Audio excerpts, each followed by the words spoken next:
198. The Thincance, essential quality, and they are purely mathematical.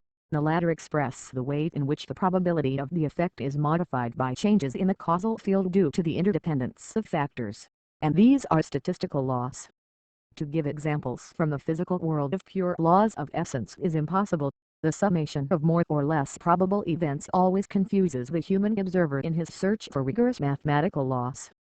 On the other hand, mathematics alone, even supposing the variable to be in the causal field, W and like give law of essence, their task is, in fact, to express the essential qualities. Let us consider a small stone, which, if it be found in the desert, will present the appearance of being faceted, but if fished up from the sea will resemble a pebble. The first event is essential, the second existential, and here is the reason. In the desert, the stone is carved by sandstorms. Its shape mirrors its original form modified by the dominant winds. It is an effect due to external causation. The round pebble, on the other hand, has a shape that is a property of its present self, and which finally ceases to be directly conditioned by its original shape.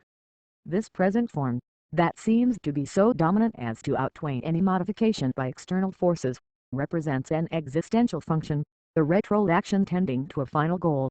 The original stone may be rolled by the sea in any axial direction, but it is less likely to be rolled on its broadest axis, since in this dimension it offers the maximum resistance and will only be turned over by the biggest waves. It is most likely, then, that it will be rolled over and worn away in its thinnest dimension, and the more dissection is repeated, the more will the factor favoring it to be reinforced. This is positive retroaction. An ordinary stone, found on land, that is taken and thrown into the sea will be rolled in any direction, but it will always tend to roll more easily on its long axis, and it becomes gradually worn away more and more in its thinnest dimension, and thus the disproportion between the two dimensions becomes increasingly accentuated. Hence the oval shape will become more and more marked, and by the wearing away of the curvature that offered the resistance to its rolling on its long axis, a positive retroaction will be set in motion, which will finally give rise to a flattened oval stone. The law that would appear to formulate the shape towards 199. The Thinkingdymchine, which all pebbles tend, is an existential law. It expresses a summation of events, no one of which is specifically necessitated. It shows the manner in which contingency is organized by a clinament. It gives rise to an organized or natural form, whilst the faceted stone carved by external factors shows little resemblance to the structures encountered in nature. Let us now return to consider the two types of functions, causal on the one hand, and organized on the other. The first type tends to mirror only continually changing factors and to give the rounded form to the stone without any definite shaping in any one direction. The second tends to wear away the stone in one direction only and in one plane. It would be impossible to conceive either of these tendencies in isolation, since the causal process in question could not fail to give rise to an organizing function, and every organizing function is a function of the effect due to causal function and effect, which in reality is not accomplished by this causality itself, but by the resultant of the two causal systems. The ripple marks on the sand seen at low tide furnish another illustration. Such markings are also to be seen in ridges of dust or snow caused by the effect of the wind. The theoretical explanation of these phenomena has so far been unsatisfactory. The author has further observed these ripple marks in shallow depths, while swimming underwater. By destroying them and then watching their reformation, the motion of the waves can be seen to create these undulations by the formation of whirlpools which arise in response to the slight sucking action of the eddying water. In this process positive retroaction occurs, subsequently limited by negative retroaction. Here, then, we are privileged to observe a natural pattern in process of creation and to see the very regular undulation take its origin from a contingent event. The formal is here developing from the amorphous. Even so, the crystal is a growth depending on the contingent deposition of the first molecule. In this case the clinament not only conditions a certain length of the waveform, it also determines its angular formation, and thenceforth no other axis of crystallization can be affected. It is not impossible that similar principles determine living structures. However, we must here limit ourselves to a few simple examples of existential and essential actions on the effect and defer to 200. The Thincance. Another book, the study of more difficult abstractions which may lead to a number of abstruse questions. The Nimgeofthatunivrs. It may be well to survey from a comprehensive point of view these organized phenomena that we have been studying hitherto. In the next few pages it is proposed to attempt such a universal survey. An effect, by reflecting freely variable factors, gives us a picture of a contingent event. To say that an event is contingent does not mean that it is entirely nebulous or ill-defined. If two stars collide and form a single star without any function of their organization impelling them to seek each other, their collision might be said to be a contingent event. The universe comprises everything. It is all and it is nothing. All effects are possible. None is specific. To characterize it in one word, it is the rule of chaos. But pervading it is a drift. It admits of no more precise definition, which tends to obliterate all those differentiations that may have been engendered by the effects. It may be thought of as a leveling or anti-differentiating tendency. Here, let us say, by contingency the position of a corpuscle has been raised to a level other than that of the structural mean. But if the causes of this effect do not continue, the corpuscle, thus differentiated, will fall back to the undifferentiated whole. This is a fundamental law of nature. It is that which levels all differences of potential. It is the second law of thermodynamics, which may be formulated thus: every state of differentiation, once the causes that sustain it are withdrawn, returns to a state of non-differentiation. This is a version of the famous law of entropy. There is more non-differentiation than there is differentiation in the universe, since every differentiated system that may be formed is liable to be leveled out. Hence there is a greater probability of effects showing little differentiation. The greater the degree of differentiation, the less the probability of its occurrence. The most homogeneous state is the most probable, and the most heterogeneous, the least probable. So the degree of entropy of a system is a measure of its degree of probability. 201. The Thinkingdym. In the game of bridge, the hands occurrent most frequently tend to exhibit a homogeneous division of suits. If one day a suit of 13 spades turns up, this hand, thus differentiated, would appear to be so improbable that it might be thought of as faked by some player wishing to play the part of Maxwell's demons, who defeat chance. We have only to think of our terrestrial atmosphere to imagine the probability of an undifferentiated condition. The density of the gaseous molecules is greatest in the lowest layers of the atmosphere. The probability that any given oxygen molecule would attain a height of 60,000 feet is obviously far less than that it would remain in contact with the ground. It might seem that contingency is not always free from tendency. But the two terms contingency and tendency are antagonistic. If an effect shows any tendency whatsoever, then to that degree it cannot be classed as contingent. Thus the orientation of all events towards the maximum degree of entropy represents a current in which all events are bathed, a current which interpenetrates contingency and yet remains totally distinct. Such abstractions as this are often helped by imagery. Let us imagine an ocean whose molecules represent objects composing the universe. In the sea, squalls, waves, currents and water spouts may occur in any place, acting in any direction. In other words, contingency is complete. But at the same time there is a vast and powerful current guiding everything to an area without tides, the sea of nothing but calm, where there are no waves and no storms. We may imagine on our right the smoothed out sea, and on the left this is invaded by a great current of entropy flowing from the zone of differentiation to that of non-differentiation, from the heterogeneous to the homogeneous, from the improbable to the probable. The whole affords a picture of the universe viewed in the light of its essential quality, that of differentiation. If we set out from a state of equally disturbed probabilities, it will be obvious that differentiation is not more or less probable than non-differentiation. But the current of entropy, that of functional activity, is constantly guiding events towards the state of non-differentiation. Things, or, better, events become, therefore, unequally divided, the less differentiated being the most numerous. If we imagine the effect of subjecting these states successively. 202. The Thincance. To the action of determining and contingent agencies, the resultant may be characterized as follows. Contingent effects. Contingency may equally characterize the effects subject to differentiation or non-differentiation. But since this latter state is more probable, whatever change is effected is likely to be in the direction of differentiation, since non-differentiation has already approached the possible limit of change. This may well be illustrated if we consider the case of an atmosphere that is not of uniform density. Its molecules will obviously have a better chance of rising than of sinking, since most of them will be found in the denser lower atmosphere. Contingency, then, may tend to produce states of differentiation. The wind whips up a wave and blows its foam.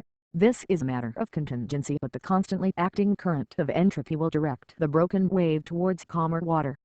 One might throw a stick into the sea and it would be equally likely to fall on the crest as in the through of a wave. But the causal function will only be responsible for directing it somewhere within certain definite limits. It will never be thrown into the infinity of space.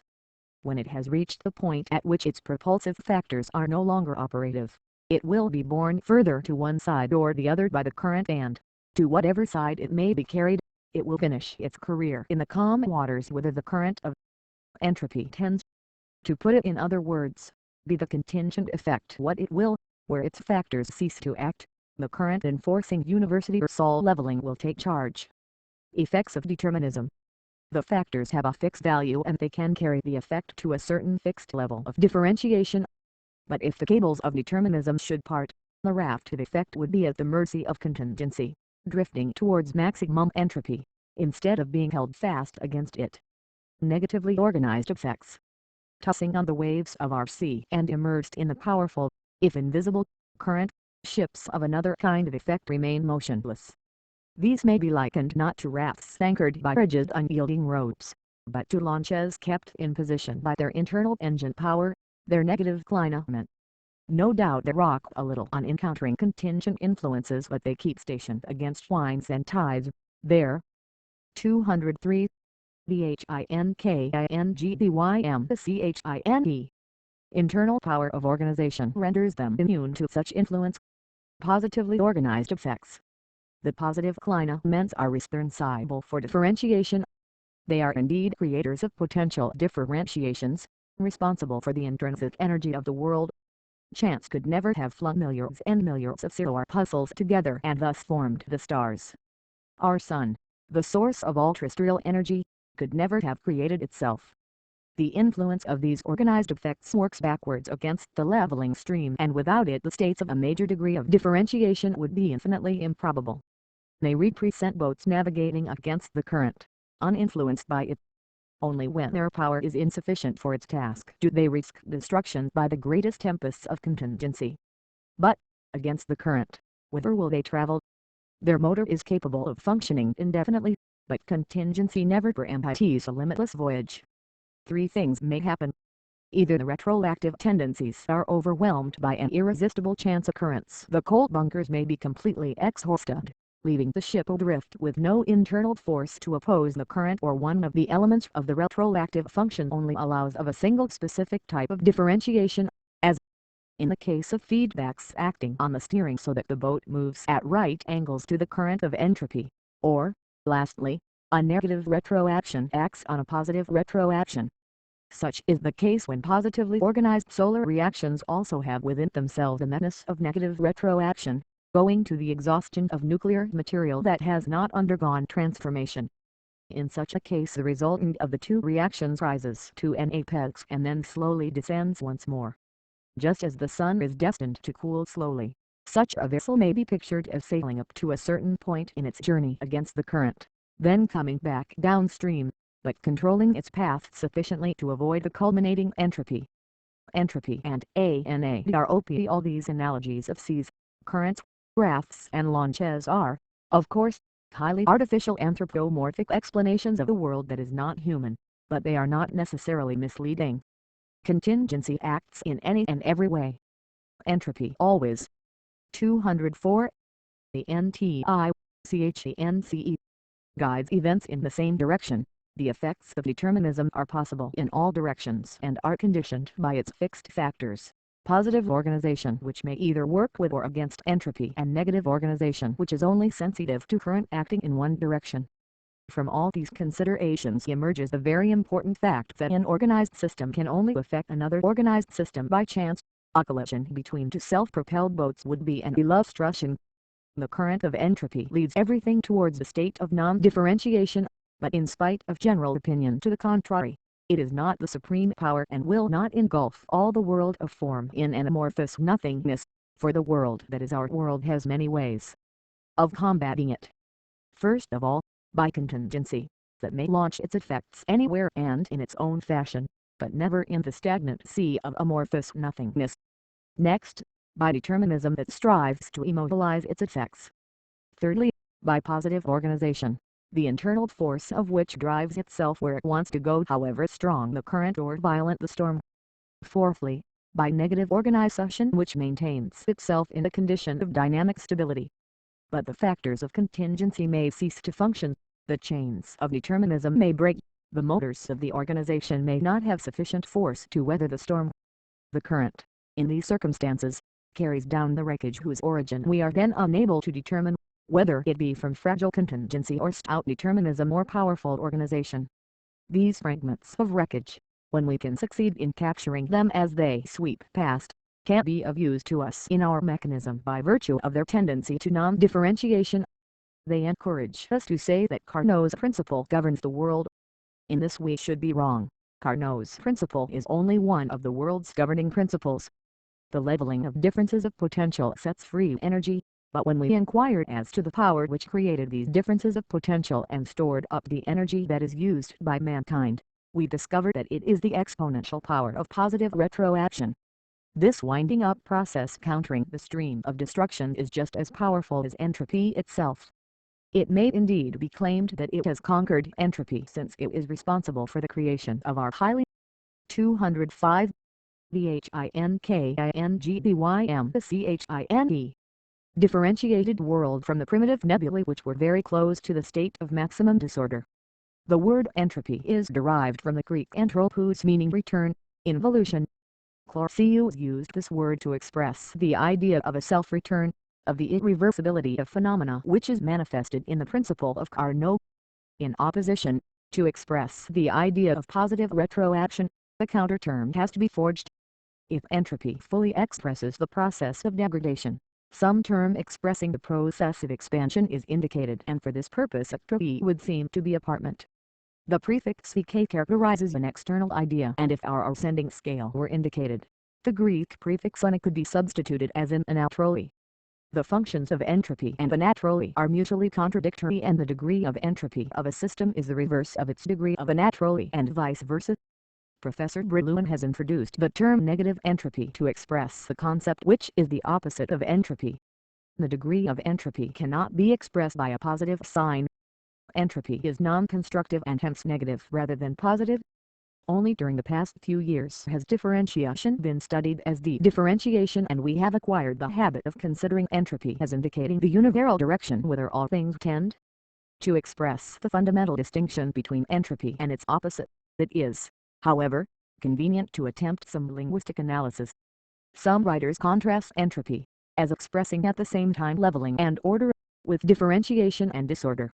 This seems to be wrong. Stagnation is not order but death, and differentiation is not disorder. Order is not the question of the presence or absence of differentiation but of continuity of tendency or purpose. Norbert Wiener defines entropy as the measure of the degree of disorder of a system and its opposite as the degree of order.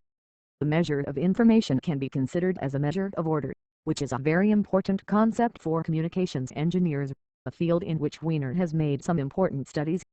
The amount of information that can be transmitted in telephone and telegraph messages depends on a measure of the degree of order. If we were to find ourselves in the realm of non-differentiation, we should be unable to communicate with our neighbors since 206. The NTICHANCE. Any signal necessarily involves differentiation. The possibility of transmitting information is therefore linked with non-entropy. It is easy to put this in a simpler fashion. A constant current will not allow the transmission of telegraphic signals.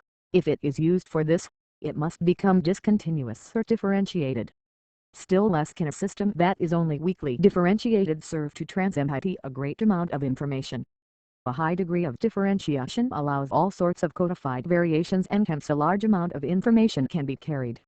In short, The quantity of information is linked with the degree of differentiation of the effects that are responsible for its transmission and is inversely proportional to the degree of entropy of the system. The struggle of the telephone technicians against the weakening of their signals and their flattening out over long distances is in fact a struggle against entropy. In passing, we may refer to a rather surprising connection of these ideas. This progress towards an ever-increasing facility for the transmission of information, this opposition to the stream of entropy, is not unknown to the philosophers. When Herbert Spencer defines evolution as a passage from the homogeneous to the heterogeneous, his famous process of differentiation can equally well be interpreted as progress towards an allotrope. Our intuition in this presentation of the world is dependent on strictly logical premises. The system thus sketched satisfies the complexity of our perception of the world and at the same time our intellectual desire to resolve the complex into general principles. 207. CHAPTER by X. Synthetic animals. It's easy to see that Grey Walter's tortoises or Ashby's homeostat are not automata in quite the same way as the others. It is difficult to say exactly in what way they differ from them. They certainly do not perform a series of inevitable acts like the classic automata of Vorkensen or jacket drops. But all this is very easy to say. It is more difficult to know in what way they are emancipated from their creator, or to define this new kind of automatism. When we come to see the very complicated reactions of the homeostat which tries to reproduce the mechanism of the living being, we find that we are obliged to discard all our old notions of automatism and that we must start all over again right from the beginning. This is just what we have attempted to do in our journey into the world of abstraction. We are now in possession of definite principles and methods of analysis, and we should be in a better position to examine the problems and to try and understand them. Let us first of all look from the point of view of a bystander at how these famous tortoises live, discarding for the moment all scientific considerations. Later we may proceed to their structural dissection. On the morning that I first saw the tortoises, Elsie was hungry, and Elmer was quietly digesting under a leather armchair. At 8 o'clock the wintry dawn, misty and icy, was still clinging to the soft green hills that surround Bristol. It seemed a vast contrast to my first meeting with Grey Walter one scorching hot day on the Italian Riviera, in his house perched among the rooftops of the old town of Bordia overlooking the blue Mediterranean. In this typically English house, one finds the traditional pets. They are not dogs, cat, parrots or canaries or even 208. SYNDHETICTHENIMALS. Tortoises of flesh and shell. They are made of metal and electric coils and are listed in no biological classification. They are man-made, but their creator named the species Magina specular T-Rex, according to strict zoological canons. He also gave them pet names abbreviating their imposing technical terminology. Elmer electromechanical Roba, the firstborn of the family, saw the light of day in 1948, and his sister Elsie electrolyte sensitive internal-external is his junior by some months. The shell of the male is of bakelite plates. His companion is more femininely attired in red perspex. 3 beings were crawling about the living room carpet. The third was a small boy, Timothy, Timo for short, still, like the tortoises, at the crawling stage. He was chasing his red sister Elsie. After all, why should they not be called brother and sister, since both of them are the children of Dr. Grey Walter, the famous electroencephalographer, and his wife Vivian, his assistant at the Burton Neurological Institute, who together have produced several important scientific communications and have cooperated in making the robots. So, Timo on all fours was chasing Elsie on her 3 wheels. He hit himself against a chair and started to cry. The tortoise, however, passed underneath it, only to knock herself against one of the legs. She reversed a bit, and, without becoming too scour-aged, regained her former direction and avoided the obstacle. Elsie moved to and fro just like a real animal. A kind of head at the end of a long neck towered over the shell, like a lighthouse on a promontory, and, like a lighthouse, it veered round and round continuously. This is the photoelectric cell which explores the surroundings, searching for a source of light, just as the antennae of an insect with rudimentary visual organs seek for a contact by which it may orient itself. In the front of the shell on the breast, shines a minute pilot light. I enclosed Elsie in a barricade of furniture, but by banging herself and reversing and knocking herself and backing and turning again, she managed to find her way out. I had the impression that I was watching an insect blindly bumping itself against all the objects that it comes up against until it finds a way to liberty. Elsie seemed anxious. She was obviously looking for something. I knew what it was, the light, but on this dull dark day. 209. THINKINGDYMCHINE. There was none to be found. So Grey Walter switched on a standard lamp and, immediately, the head which had never ceased rotating caught sight of it. Now Elsie knew where she wanted to go. No, she still hesitated a moment, continuing her exploration.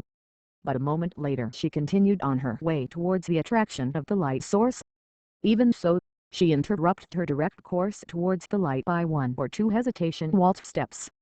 At last, however, her course became firm and direct. He had no longer turned, but remained fixed in the direction of the light as if fascinated by it. The pilot lamp on her bosom went out.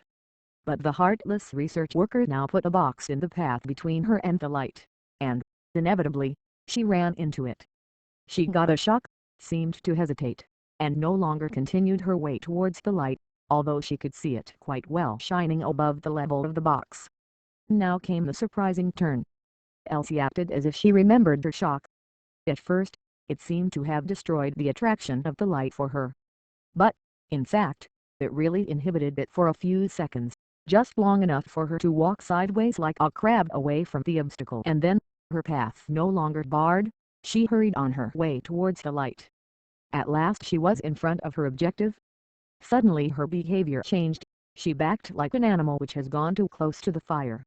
She described a wide circle round the light, exploring again, backing and advancing, as if looking for something else that this lamp did not quite provide. Finally she lost interest and went off once more on a voyage of exploration, with her head turning round and the pilot light shining brightly once more on her breast. Grey Walter flashed an electric torch in his hand and attracted Elsie's attention. He waved it backwards and forwards, and Elsie turned hither and thither with her photoelectric cell always directed towards the beam of the torch. But Grey Walter now set another trap for his pet. He put the torch on the floor and hid it by placing the screen in front of it. Elsie, not seeing it any more, started again to explore, turning and moving hesitantly. Chance took her in her search beyond the cover of the screen. Thus, rediscovering the light, she found her objective and made off towards it. 210. SYNDHETICTHENIMALS. Yet another trap, the mirror, was placed in front of Elsie. What would she do? As if attracted by her own image, she approached the mirror, where the light from her breast was reflected. But she hit herself against the glass. She then waltzed around the mirror in zigzag movements, to and fro, as if admiring her own reflection. The explanation of all this was not difficult. What attracted the tortoise towards the mirror, was indeed the reflection of her pilot lamp. But this is only light when the motor turning the photoelectric cell is receiving current. As soon as the photoelectric cell is fixed by the attraction of the light, the motor stops turning, the lamp goes out and the mirror ceases to have any attraction. Elsie starts searching for another light, and then the pilot lamp lights up once more so that again she sees its reflection and is once more attracted by it. Again her attention becomes fixed, and this once again causes the motor to stop and the pilot light goes out. Hence the hesitant dance in front of the mirror. "Look at that," said Grey Walter with the pride of a father admiring his progeny. "Isn't it the personification of Narcissus? If an animal were capable of recognizing its reflection in a mirror as its own image and not that of a rival individual, one would say how intelligent. But thinking to catch him out?" I asked. "Why? Wouldn't she behave like that if faced with her brother?" "So of course not. When both tortoises are looking for the light and come face to face, they begin a strange sort of dance, each describing wide circles, one moment attracted and the next instant repelled by each other." "How is this quadrille explained?" "As soon as one of them sees the pilot lamp on the breast of the other, it is attracted, and the same thing may happen to the other, but directly a luminous object is presented to the photoelectric cell, the pilot lamp goes out and each ceases to attract the other. Hence once more a new search begins, the motors start up afresh and the pilot lamp glows, until they catch sight of each other and the cycle starts all over again. It's just like a courtship dance where the partners seek each other out and find each other, only to retire again coyly. A community of machina speculatrix, explained Great Walter, would be obliged to lead a gregarious life. Each individual would. 211. Thinkingdymchine. Seek the company of the other without, however, necessarily finding in him the answer to its quest. But Elsie no longer seemed to exhibit the same degree of energy that she had a short while ago. "We mustn't keep her waiting for her meal much longer," said Great Walter, and he switched on a commutator. On the floor, in a corner of the room, was a sort of hutch in a portable box illuminated by a very strong lamp inside it. Immediately Elsie made off towards it. Her passage was unencumbered this time, and she went straight into her stable where she would find food. There was a faint click, and Elsie remained motionless, drawn up as close as possible to the powerful lamp, leaning against the contacts at the back of the hutch. These are so arranged that in this position she plugs into the mains in order to recharge her batteries. "She is taking her bottle," said Great Walter. "When her appetite is satisfied, the reversal of her reaction will take place. She will be repelled by this strong light and will go off looking for a quiet corner in which to digest her meal." I asked what would happen if the tortoise had been unable to get to its manger, thinking the question to be unanswerable. But Great Walter was unperturbed. "She would die, of course," he replied, "once her accumulators were run down. When animals no longer have the strength to search for food, they die, as might easily happen if they were imprisoned and unable to escape. An impassable wall, or a stair, or even a very thick pile carpet or a fur rug is fatal to my tortoises. Yes, UBTLEBHOVIOUR.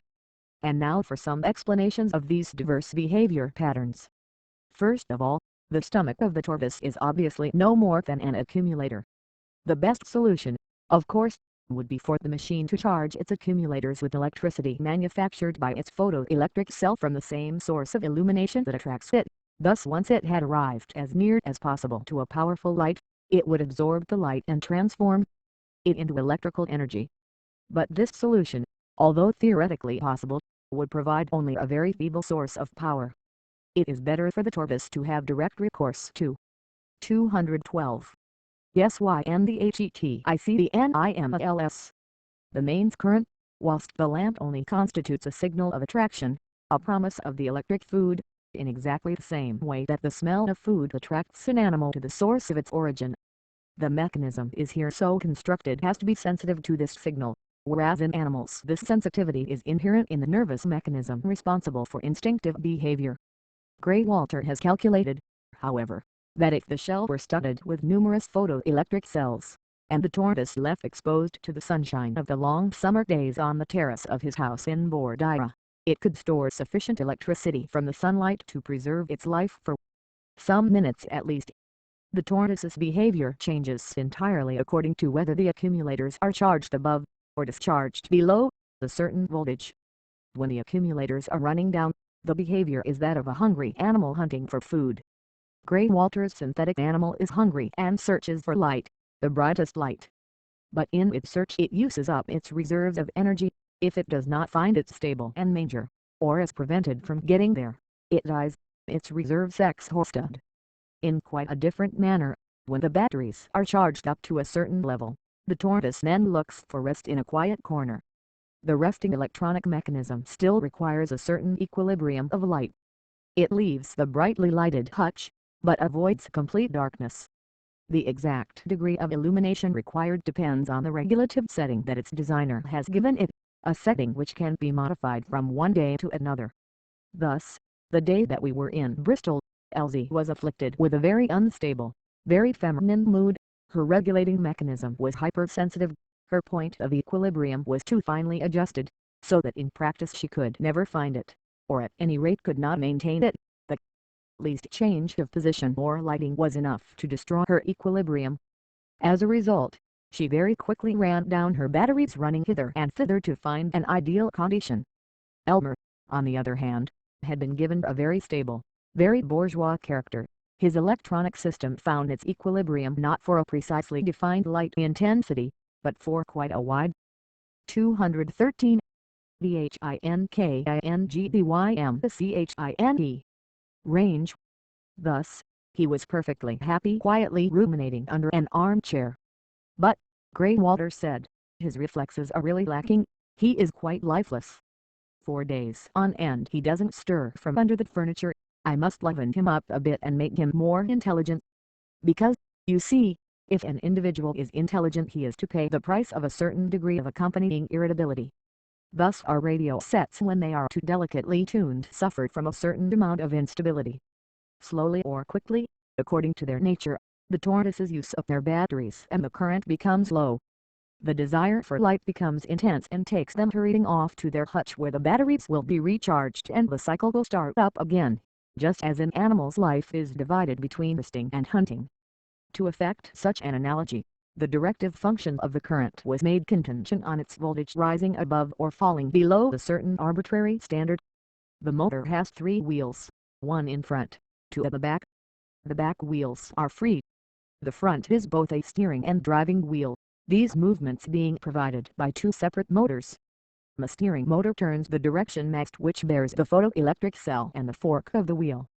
Thus, as the cell turns, the direction of the wheel is continually changing. The driving motor works on the front wheel axle. The explanation of the various forms of behavior of the tortoise is really this: each of the motors can function at 2 different speeds. The tortoise will vary its behavior according to whether or not both are set to work at the same speed. Take, for example, when it is searching for light. In the searching phase the driving motor works at half speed, the steering motor at full speed. The front wheel continually changes direction, and the tortoise thus combines a tendency to advance in a straight line with the effects of the rotation of the front wheel. This gives rise to the series of complex circling movements, while the photoelectric cell continues to turn, exploring the surroundings. If the photoelectric cell turns in the direction of a beam of light, the microcurrent which this light engenders is amplified. The output current of the amplifier cuts off the current of the steering motor and both the photoelectric cell and the plane of 214. SYNDHETICTHENIMALS. The wheel, which act in unison, cease to turn. As the governor wheel is then turned towards the light, it is towards the light that the tortoise makes at full speed. Later on we shall see how the hesitating gait that is apparent when the light is far away can be explained. When the light is too strong for the tortoise, there is a new internal charge, the steering motor switches on, but at half speed only, whilst the driving motor continues to work at normal speed, with the result that the tortoise circles in a zigzag around the light. The photoelectric cell, having resumed its rotary exploration, can pick up other lights, which, although relatively far away, will affect it. Simplified diagram of the electronic tortoises. Here is a very simplified diagram of the action of the light on the electronic tortoises. The light engenders a current in the photoelectric cell. This current is amplified into successive amplifiers. Each of these amplifiers can connect with the steering motor or with the driving motor. But the current coming from the first amplifier, being stronger, only makes the motors work at half speed. The tortoise manifests different behavior. 215. THINKINGBYMCHINE. Patterns according to the combination of the connections controlled by the strength of the current of the photoelectric cell, that is to say by the strength of the light, in the same way as did the first light seen a moment ago. In this way we can explain the sudden indifference of the tortoise to a light which attracted it a minute before. When the tortoise collides with an obstacle, the resulting disturbance may be accounted for as follows. The shell is mounted on the chassis at a single point of contact. It is not rigidly fixed at this point. The attachment of the shell consists of a rod BP into a socket, where it is suspended by a rubber ring. The diameter of the rod is such that normally the rod does not touch the sides of the socket, which is, of course, solidly fixed to the chassis, but each time that the shell knocks against something, it is ticked and the rod comes into contact with the wall of the socket, making a contact with one of the circuits inside the mechanism. Hence the mechanism determining the alternating change of the 2 motors is started up, and it is this that has the effect of giving the mechanism the peculiar sort of crab-like gait, due to which it is able to bypass the obstacle, provided that it is not too extensive. The secrets of The tortoises. Let us penetrate further into this complex mechanism. If the reader is content with the former explanations, he may skip the pages up to the next subtitle. The essence of the system lies in two amplifiers AMP and AMP2. See the diagram on the opposite page. Each of them has a corresponding electromagnetic relay, Ri and R2. Each of these relays can be connected into positions D1 and L1 for the first, D2 and L2 for the second. The position of D corresponds to the steering motor and D, the position L, on the other hand, directs the current towards the driving motor milliliters. The current coming from the amplifier 1 is obviously less powerful than that coming from amplifier 2. Hence positions D and L supply the motors with less power, and thus less speed, than the positions D2 and L2 dependent on the second amplifier. The different behavior of the tortoises will correspond to the different combinations of the connections DI, D2, Li, L2, so 216. Contact activated by knocks against obstacles. SYNDHETICDNIMLS 217 BHINKINGBYMCHINE. That was the arrangement. L2 will give a half speed of steering and a full speed of driving. LJD2, on the contrary, will give full speed to the steering motor and half speed to the driving motor. L2 represents full driving speed, the current of the two amplifiers adding up and the steering locked. As soon as the tortoise is in its hutch, in contact with the mains, the voltage of this current cuts off the contacts which link the accumulators to the mechanism. They recharge instead.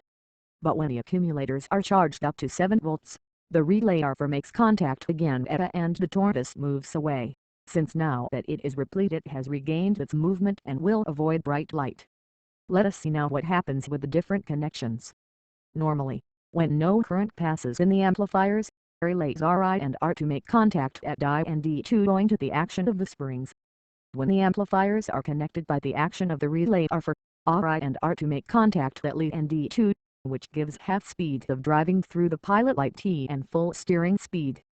This is the exploratory position, when the tortoise turns away more than it advances forward, as in the sketch below. Ri plus Di plus Li. 1 driving half speed. Plus R2. D2 plus L2. I steering full speed. When a faint light strikes the photoelectric cell, the amplified cation of the current AMP is not sufficient to make relay Ri act, but after further amplification in AMP2, the signal can act. 218. SYNDHETICDNIMLS. On R2. Hence the positions Ri, Li and R2L2, which cut off the steering motor MD and supply the driving motor milliliters with the current of the two amplifiers. The tortoise then moves full speed ahead towards the light. The pilot lamp is extinguished, as seen in the following diagram. Ri plus R2 plus D greater than plus lead D2 plus L2. Driving half speed, driving full speed. V, driving maximum speed. But during this following of the light, the tortoise has two different modes of behavior according to the intensity of the light. The amplifiers are linked by two connections, a condenser coupling and a direct coupling. The first functions if the light is weak. Let us accept this without explanations. The condenser has a charge-discharge frequency of about 2 seconds which cuts off and alternately switches on the current of AMP2. The relay R2 oscillates between L2 and D2 and vice versa, that is to say, it may momentarily reinstate the previous situation. Thus the gate is once more changed into little hesitation waltz steps. When the light is more powerful, but still not enough to act on Ri through AMP-I, the current of the photoelectric cell passes by direct connections from one amplifier to the other. The contact of L2 is no longer interrupted and the approach of the tortoise becomes bolder and more rapid. The light meanwhile draws nearer and becomes more intense, too strong for the tortoise which seeks a light of medium intensity. How can this new reaction be explained in terms of the electronic system? The current of the cell is strong enough to act from the first stage of amplification. It switches Ri onto Di. This affects the new contact system in which half speed of the steering motor is combined with full speed of driving, which makes the tortoise 219. BHINKINGBYMCHINE. Keep a respectful distance from the light. The following diagram shows the connections. Ri plus R2 plus Di plus lead D2 plus L2. Li steering driving half speed full speed. Let us see what happens after the tortoise has hit against an obstacle.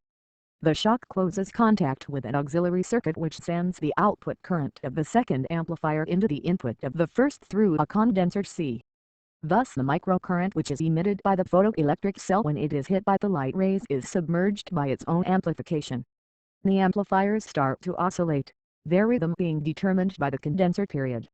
This oscillatory period lasts for a certain length of time dependent on the capacity of the circuit. This is the length of time during which the astonishing memory of the collision with the obstacle persists, and, during these few seconds, the alternations of charge and discharge of the condenser determine an alternation of the two combinations of the connections L1D2 and L2D1, which causes the predominance, alternately, of steering and of driving and gives rise to the sideways gait in zigzags that permits the tortoise to skirt round the obstacle. A principle of life Theeconomy of ENS. Those who are unfamiliar with electronics will find all the foregoing sufficiently complicated. But anyone with an amateur knowledge of radio will be surprised to find that the tortoises hide nothing very extraordinary in their insides. Not a single new invention. Simply a very ingenious and remarkable arrangement. The chief interest of the tortoises lies precisely in the simplicity with which they solve the technical problems. Grey-Walter often insists on the principle that has guided him. 220. SYNDHETICTNIMALS. In the construction of these mechanisms, the principle of parsimony. No living creature has more organs than it needs, he says. This is a general principle that the first artificial creatures should not transgress. I wanted to prove that Machina Specula T-Rex could be made to work with the greatest possible degree of simplicity. Grey-Walter did not attempt to synthesize these animals as a joke, not even out of dilettanteism, although he found the challenge an amusing one. But behind these marvelous toys there was a very important scientific problem. Grey-Walter, director of the electrophysiological department of the Burton Neurological Institute, is one of the world authorities on electroencephalography, a science sufficiently new to require a great deal of research both from the neurophysiological and electronic points of view. It was he who differentiated the delta and the theta rhythms from the alpha and beta brain waves which were first described by Hans Berger. Grey-Walter introduced a new system of electrodes which are now in common use, and are named after him. He has made some fundamental observations on the interpretation of electroencephalographic recordings and introduced a very important method, phase opposition, to help localize variations of electrical potential. He also designed and constructed two very remarkable and complex forms of apparatus. The first of these is the automatic frequency analyzer, which analyzes the differences in potential shown on the electroencephalograph recordings and distinguishes between the waves of different frequencies. It will also yield an average of the wave amplitude over the certain specified period.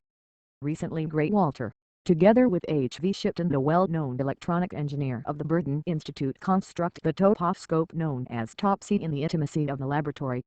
It is a veritable radar of the brain, giving a picture of the electrical activity of the whole brain, which, by exploring all cortical fields simultaneously, permits the spatial as well as temporal analysis of each frequency. Electroencephalography has proved its value above all in the study and diagnosis of diseases of the brain. It also probably offers the best means of approach to the study of cerebral function. 221. THINKINGBYMCHINE. In the last century, it was hoped to increase our knowledge of cerebral mechanisms by more and more precise anatomical investigations and by the study of localization of functions by physiological methods. Both of these methods have proved limited in their utility. Today electroencephalography proves to be a more promising tool than the scalpel, and by its means, instead of studying the structural basis of brain disorders, it is possible to study the actual electrical phenomena themselves, or at any rate to detect any concomitant electrical effects. By combining electronics with neurophysiology, cybernetics permits the formulation of analogies which should clarify the two studies. It may be hoped that cerebral mechanisms will be capable of illumination by electrical mechanisms bearing analogous functions. Thus, the holistic approach to cerebral organization is based today more often on the study of the electrical activity of the brain than of its anatomical structure. Physiologists like Grey-Walter and physicians like McCulloch, who is also a specialist in electroencephalography, or Laurentino, eminent supporter of cybernetics, are all able to cooperate in the same study in a way that would have been inconceivable as recently as 10 years ago. Although the supporting evidence is still only at the earliest stages of development, Grey-Walter had a strong conviction that the complexity of the brain is probably not so considerable as was originally supposed. Its 9 or 10,000 million neurons can possibly be grouped in some thousand systems which are chiefly differentiated by their functions. If one did not know the ideas that motivated Grey-Walter in his construction of these tortoises, during his spare time, from odd bits and pieces of gear wheels and pinions from mechano sets, it might be thought that these constructions were nothing else than the pastime of a young intellectual or even an odd quirk of his British sense of humor. But once his views about higher nervous activity are known, the meaning of these automata becomes intelligible.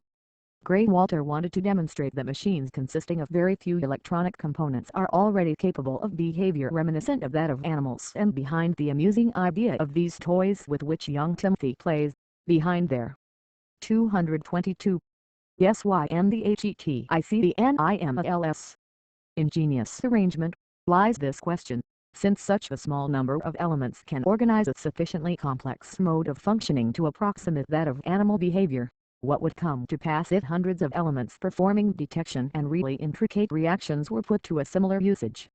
The question is of prime importance and takes us far beyond scientific toys and tinkering with radio components. 22.3 CHAPTERX. The use of models. PVN.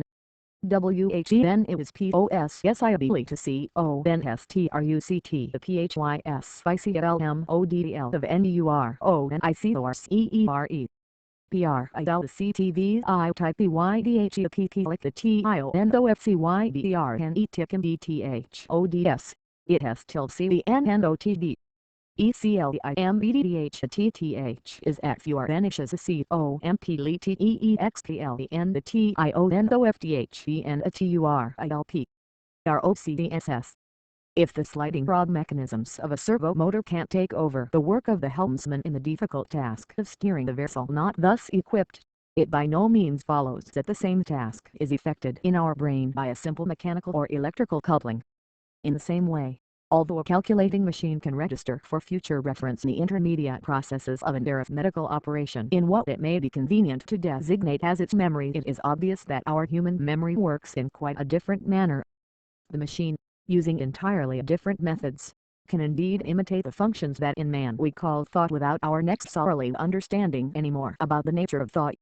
Even when the machine, by means of electronics, proves capable of carrying out an activity that corresponds to cerebral or nervous functioning, it is still inadmissible for us to claim that we have produced a mechanism with a brain. On the other hand, the importance of such experiments must not be neglected. To be able to reproduce vital behavior, even by the use of quite different methods, enables us to draw closer to the comprehension of such behavior. We can hope to draw closer still. No longer should such problems be considered as beyond us. It is henceforward possible to eradicate the inferiority complex that has for so long paralyzed even the greatest intellects when endeavoring to understand the higher mechanisms of their own functioning. Without claiming to reproduce the organization of life, such experiments are often able to give some representation. 224. The use of an ODELS. Of its fundamental principles. The working electronic model allows us to understand better the probable neuronic circuits responsible for human or animal behavior and throws some light on the mystery of cerebral activity. Why indeed should such a model not prove to be the clue to our problems? We have seen that causation has its own immutable logic. Cerebral mechanisms cannot but obey the laws of interaction and retroaction, which are the laws governing all internal organization. There exists, then, a new approach to scientific knowledge through the use of models. This method represents a scientific advance that is both novel and revolutionary. Krashevsky makes great use of it in his important work Mathematical Biophysics, in which he manifests his intention of studying vital phenomena from the mathematical standpoint. He used it above all in the investigation of neuronic mechanisms.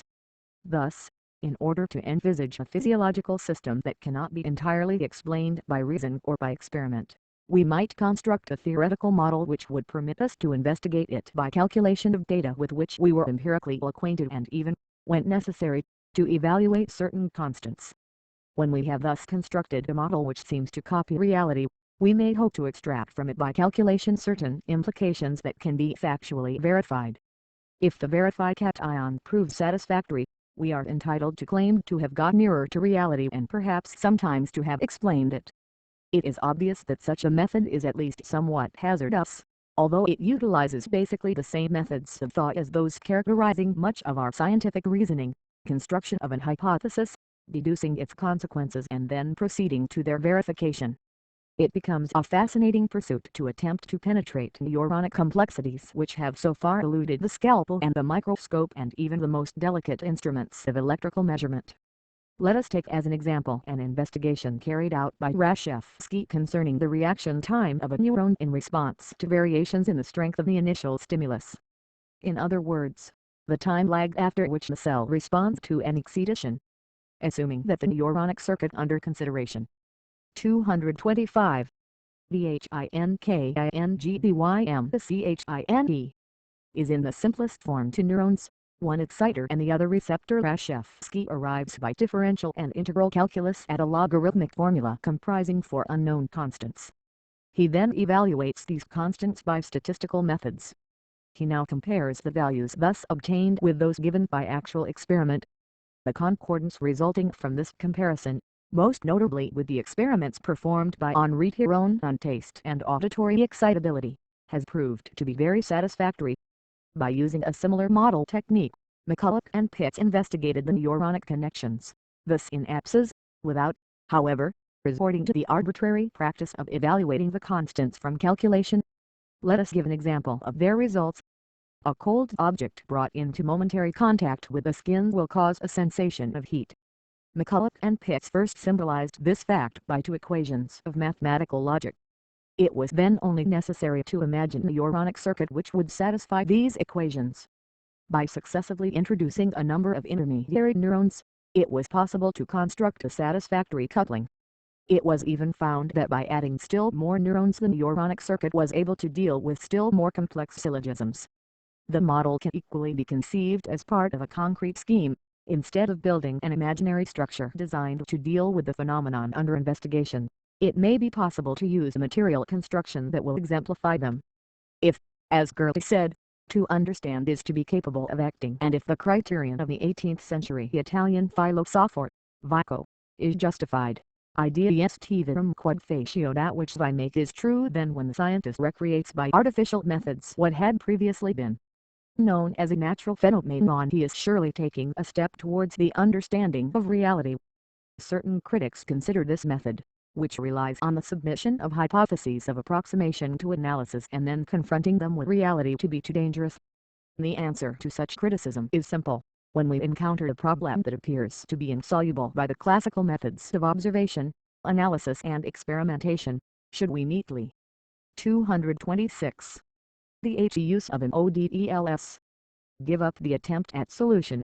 How can it be possible for anyone imbued with a scientific spirit to condemn an adventure of thought as unorthodox, or to refuse to consider hypotheses that are shots in the dark when it is at least possible to test the strength of their foundations?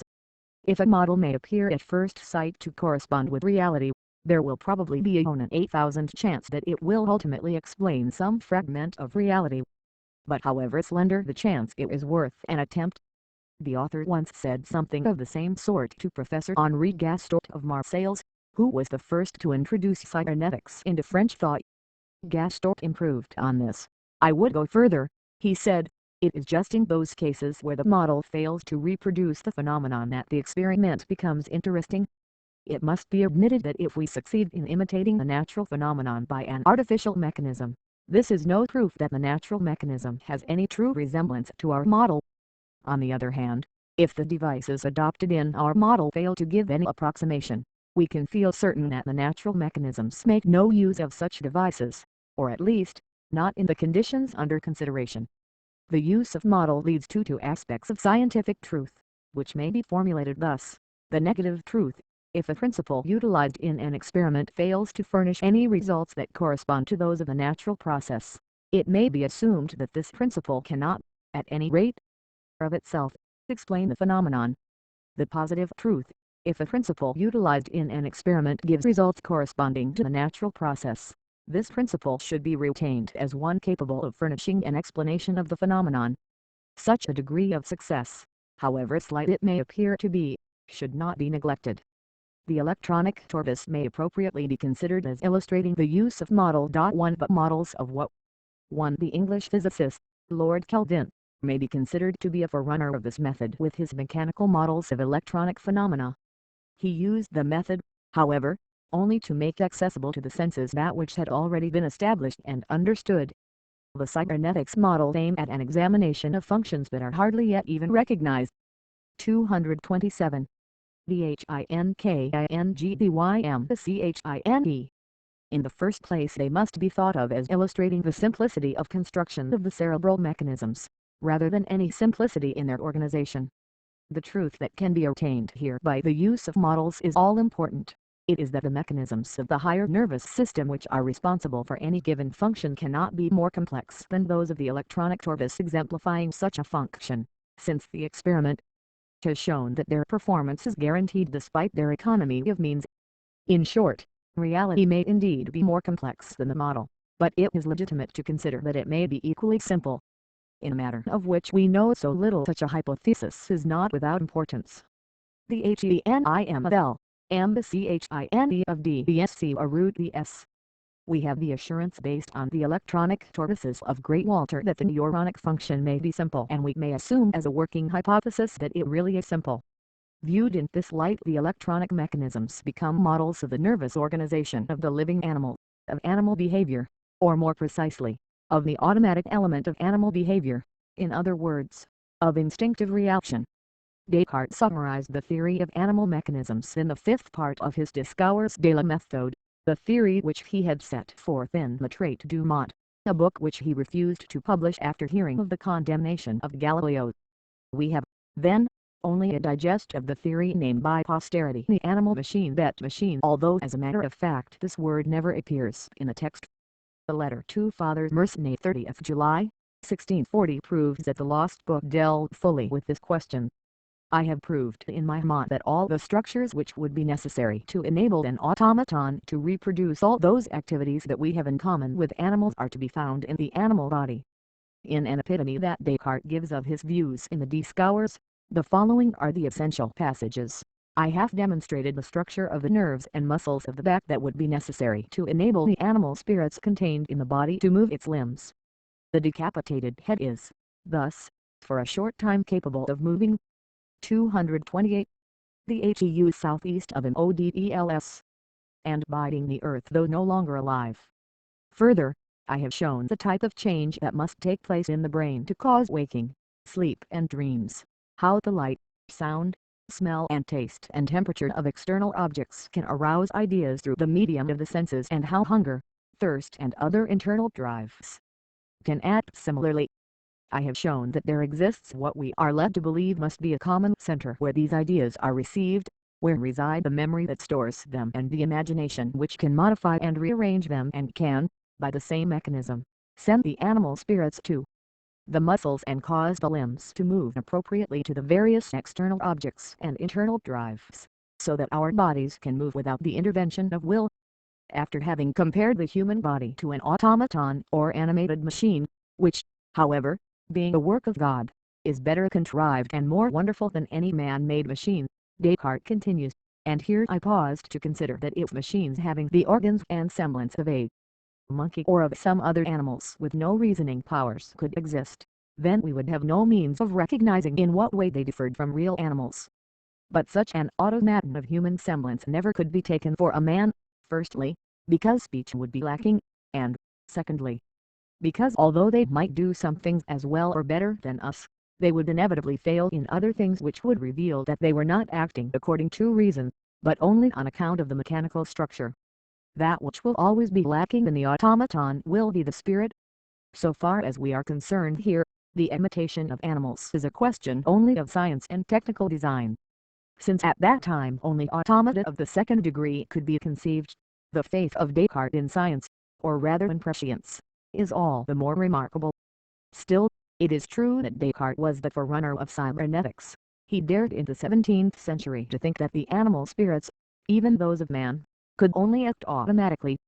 Moreover, as Jacques Chevalier has said in his work on Descartes, does not all modern science tend to realize the Cartesian dreams of a physical universe interpreted in mathematical terms? 229.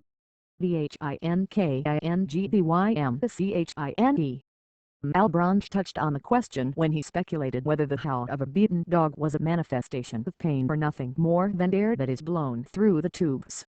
Then Condillac propounded the idea of his famous statue, Condilacrustydywltstortys. Imagine the statue having the internal organization of man and animated by a force devoid of any ideas. It is supposed to be of marble and to have no contact with the external environment, that is to say it has no senses, no sensations and no thoughts. If we were to endow it with the knowledge of one sensory event succeeding another, then of two at once, followed by all together, the statue would thus progressively attain mental life. It would, by hypothesis, have had no innate ideas, and now it would be able to think, since a new idea is a transformed sensation and the idea can only be derived from a sensation. One can easily see how all this could be put from the angle of modern technology. One can see that there is a nexus between the statue of Condillac and the tortoise of Great Walter. The latter is an autonomous machine which possesses a source of energy and a motor to operate it and certain delicate mechanisms which regulate and direct its activities. But it had no organ allowing it arbitrarily to influence its environment. It can vary and control the degree of its activity, but it cannot act except when messages from the environment instruct it when and how to act. It might be endowed with a certain type of electronic sensibility, then with another such and then with many more. Here, we may premise that electronics can give it all the forms of sensibility, that is to say, can electronically parallel everything to which man is sensitive and even certain things to which he is insensitive, such as wireless and ultrasonic waves, or ultraviolet, infrared and X-rays, or a magnetic field, not to mention time, to which man is only very crudely sensitive. Here we can only show the possibility of an interesting analysis in which, by using a method analogous to that of Condillac, advantage would be taken of electronic methods and of the more recent advances in psychology. Without necessarily regarding an outdated argument as infallible, one can still feel certain that it would not be difficult to arrive at some very 230 the use of an ODELS. Surprising conclusions as to the capacities of the machine. If an 18th century theologian was able to demonstrate by a feat of intellectual audacity that his statue would be capable of ideation when endowed with sensibility, a 20th century scientist could demonstrate the same possibilities in an electronic robot.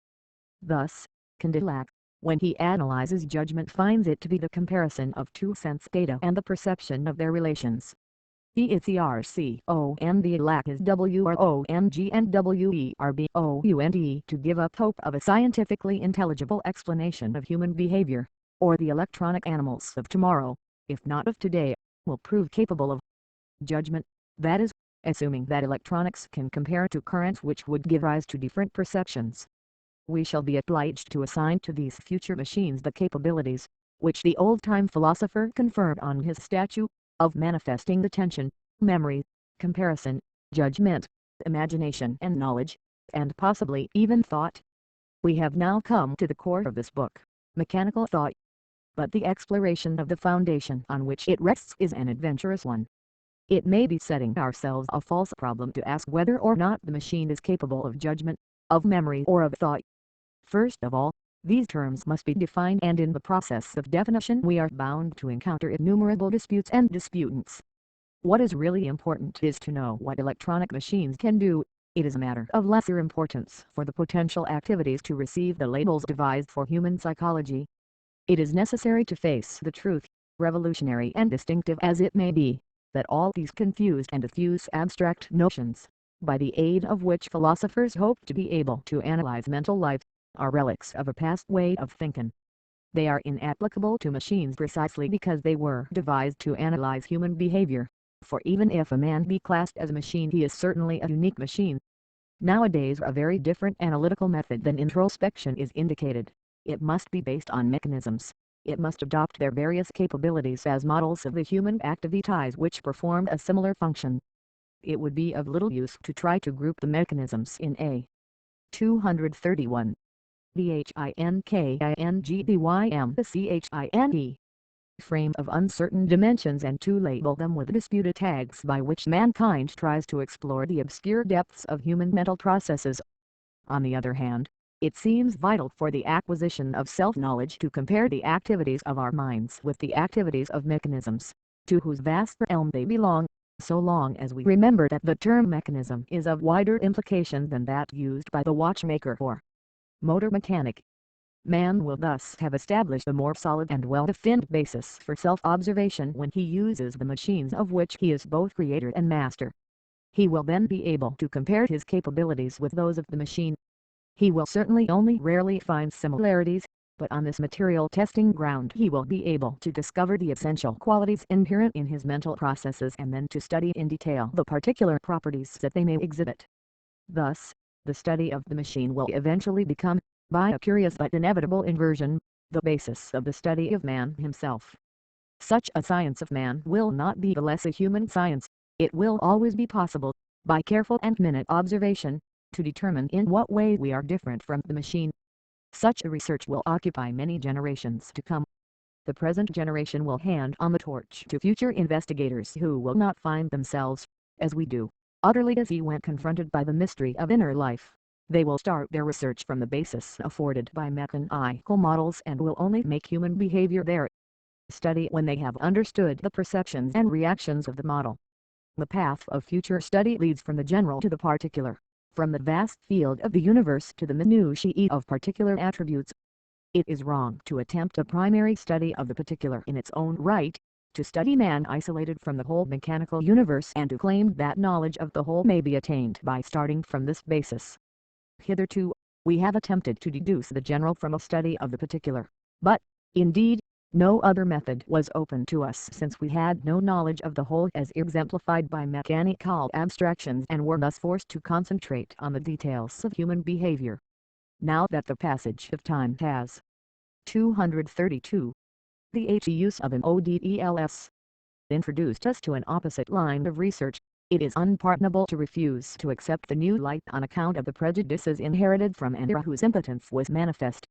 We should not seek to know whether or not the electronic machines are capable of exhibiting attention, memory, valuation, judgment, knowledge or thought. All these terms would be meaningless if thus applied. These terms only represent pigeonholes suitable for the classification of the nuances and various degrees established in our thought. It is better to study the functions of which highly developed machines are capable, to classify them and to give purely technical descriptive names to such functions as are still uncatalogued. We should avoid all anthropomorphic thought. Later on, making use of the new system of classification, which is stable, pragmatic and truly scientific, we should look for corresponding functions in our mental life. We should determine whether or not they possess other essential characteristics, in what minutiae they differ from those of the model. We should be ready to abandon traditional ways of thought if it should become clear that the uncertain evidence obtained from introspection has no solid foundation. Such a method may be considered to be a logical extension, an extreme application of behaviorism. The school of behaviorism refuses to attribute any value to introspection and has built up a psychology founded on the study of the behavior of living beings. This idea is strictly objective, that is, limited to the study of reactions. The behavioristic school wishes to replace the subjective study of the human individual by the objective study of behavior in general. It may be asked, why should we stop there? Why not push still further afield? Why, having studied man in the shape of a living mechanism, should we not extend our study to that of the behavior of mechanisms themselves? There is certainly one advantage to be gained from this method. Whilst the living organism is not entirely modifiable by the experimenter, the mechanical model is infinitely malleable in the hands of the craftsman. Once the activity of mechanisms in general has been fully studied, a study that, as we have said, may well occupy us for some generations, it should be possible to pass on to the specialized mechanisms of the living organism and thence to proceed. 233. Thinkingdymchine to study the human being without in any way departing from the solid foundations laid in the study of the behavior of mechanisms. The heteropism of the to root OISC. In the time of Descartes, the concept of a purely mechanical animal could only be speculative. Such a concept received some support from the facts revealed by zoological studies in the 19th century, but it was not till the beginning of the First World War that it was supported by a scientific system, the theory of tropisms of the German-American biologist Jacques Loeb. Loeb and his school considered all animal actions to be physiological, automatic responses to external stimuli, whether chemical or physical. Animal behavior is thus comparable with that of the plant, in which positive heliotropism turns the leaves towards the sun, negative geotropism causes the shoot to turn upwards, whilst positive geotropism directs the root downwards into the earth. All living beings are the puppets of tropisms. The salmon that when sexually mature seeks the currents of fresh oxygenated water, just as well as the lion that tends to move towards the source of the scent emitted by its prey.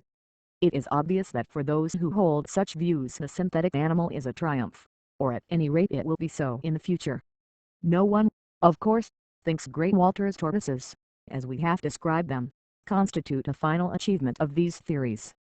Their maker only thinks of them as marking the starting point.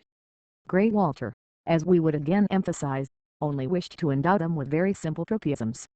He was as much concerned with tackling an elementary technical problem as he was with resolving a much more universal theoretical enigma.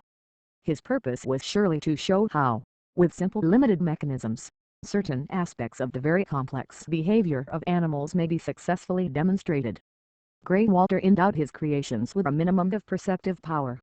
Neglecting their sensitivity to shocks, we may study, respectively, their sensitivity to internal and external tensions and to the light stimulus.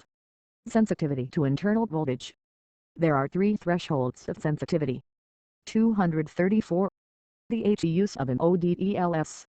When down to less than 525 volts, the tortoise seeks the strongest source of light, and, when it contacts the main supply of electricity, it plugs itself into this source of energy model of the hunger state.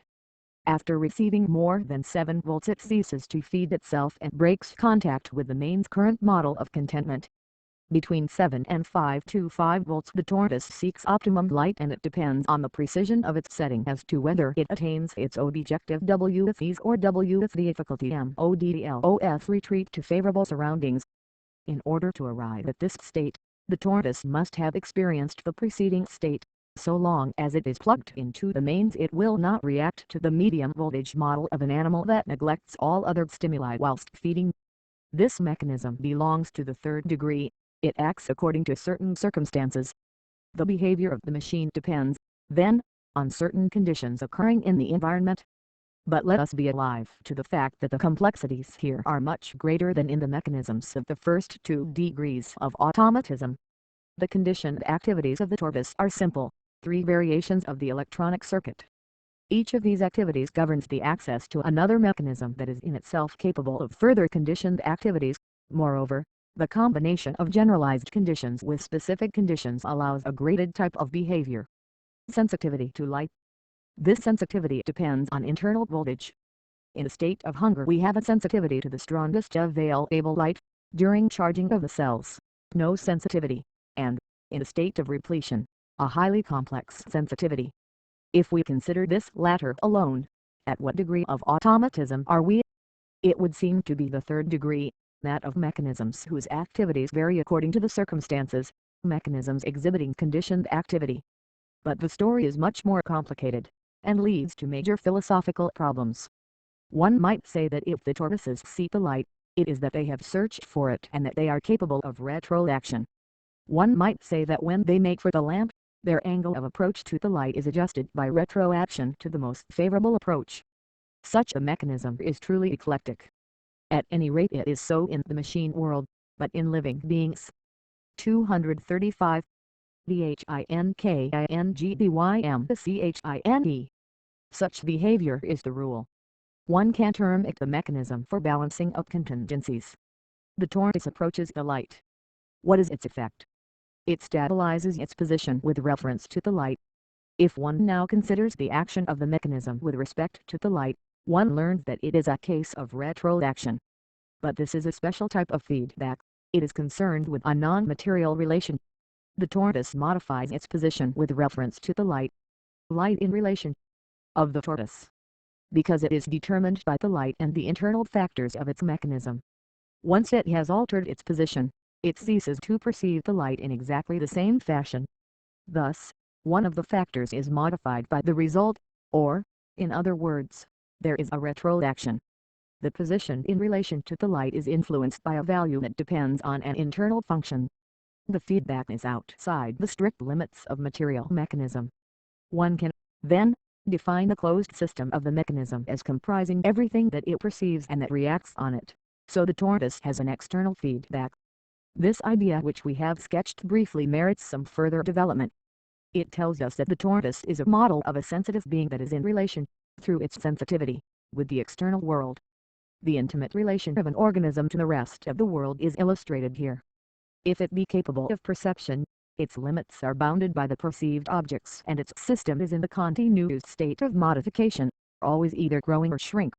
236. The use of an odels. Thus, the object that I see, that I sense, cannot be thought of as an isolated entity.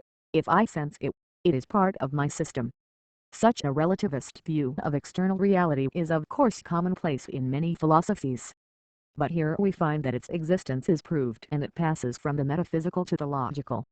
If the study of model did no more than demonstrate that the organism is integrated with that which it perceives, the tortoise would have proved its value. A sensitive organism, just because it is sensitive, is inevitably linked by retroaction to the external world. It is continually dealing with fresh contingencies by feedback. The model is in a continuous state of investigatory activity. The tortoises, in the absence of light, search for light.